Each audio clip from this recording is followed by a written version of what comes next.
Você vai ao supermercado comprar algumas coisas e quando chega em casa descobre que esqueceu o principal. Mas o refrão daquela música que alguém cantou mais cedo, perto de você, bem, esse não sai da sua cabeça.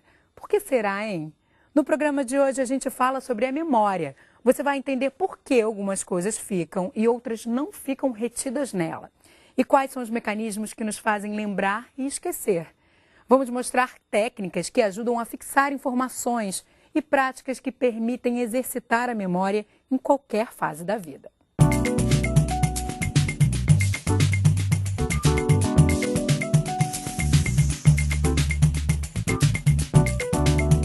Para falar sobre memória, o Ligado em Saúde recebe a geriatra e especialista em memória, Tânia Guerreiro. Tudo bem, Tânia? Tudo bem. Como vai? Prazer em te receber aqui no Ligado em Saúde de hoje. Prazer estar aqui.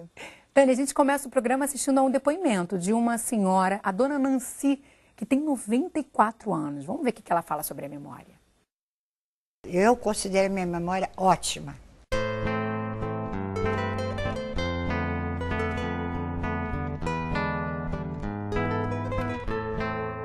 Eu não vejo a minha idade. Eu vivo de acordo com a minha vida.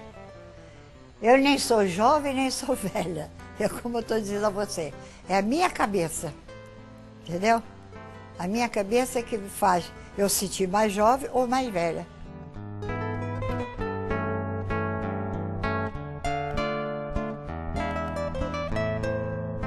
Meu marido, o ano que eu conheci ele foi em 1937, dia 20 de janeiro, dia de São Sebastião, numa festa do meu colégio, na formatura dos alunos que estavam se formando. E eu estava estudando lá, fazendo meu curso comercial, e ele terminando o dele científico. E qual foi a data exata do casamento, a senhora lembra? Lembro, 16 de setembro de 1944. 46 nasceu meu bichinho. 46 ele nasceu. 15 de fevereiro de 1946, 4 horas da manhã.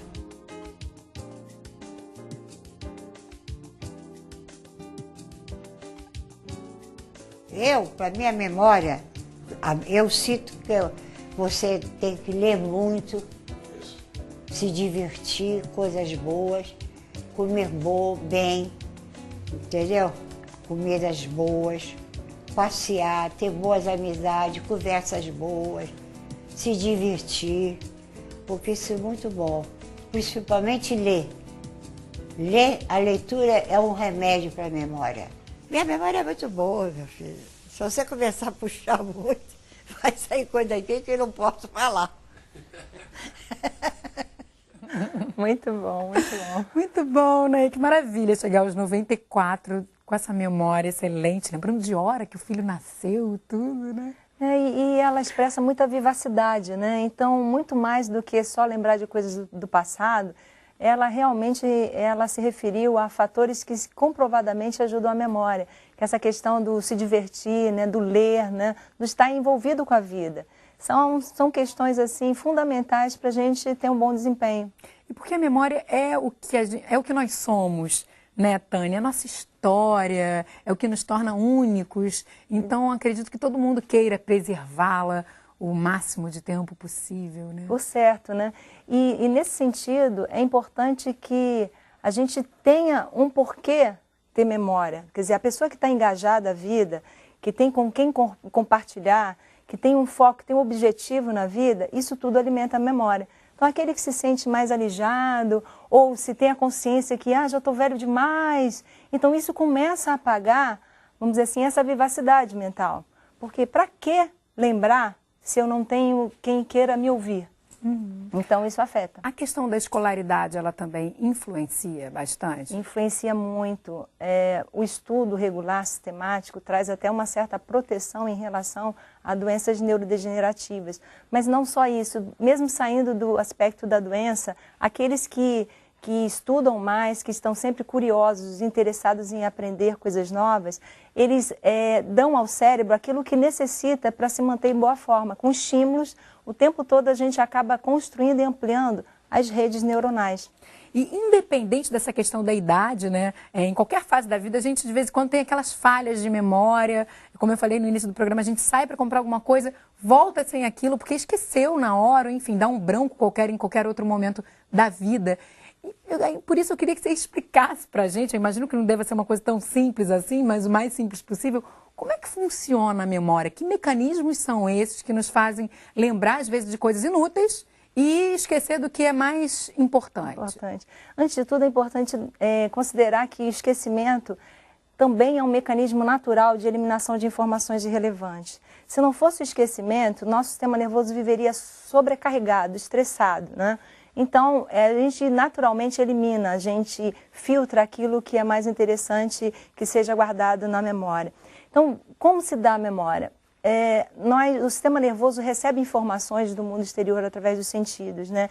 E essas informações são levadas até o cérebro através de fibras nervosas. E lá, para que essa informação seja fixada, é necessário que circuitos, caminhos neuronais, vamos dizer assim, pensando em células nervosas, são construídos verdadeiros circuitos, como se fosse fiação elétrica. Como pontes, né? Isso, pontes, ligando um setor ao outro.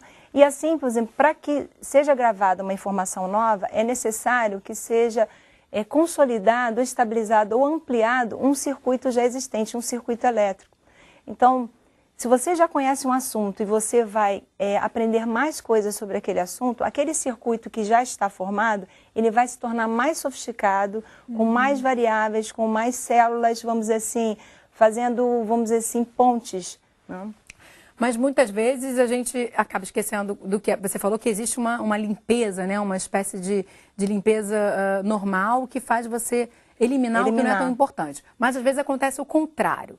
Por que isso acontece? Pode ter a ver com esse excesso de informação que a gente está exposto hoje? Nos dias de hoje, assim, cada vez as pessoas se queixam mais de falhas de memória e não são pessoas necessariamente de meia idade, terceira idade. Muitos jovens, profissionais que estão assim no auge de sua carreira profissional se queixam porque são muitas informações e se a pessoa não entende o que acontece com a memória, para poder administrar melhor essas demandas, acaba perdendo conteúdos que seriam assim prioritários na vida dela.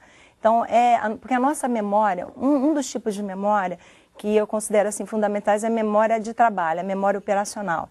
É a memória online, é a memória do aqui e agora. Então, essa memória tem um arquivo limitado de a gente administra bem umas 7 informações. 7? Então, 7 mais ou menos 2, né? Então, aqueles que têm mais capacidade, até 9 itens de informação simultaneamente.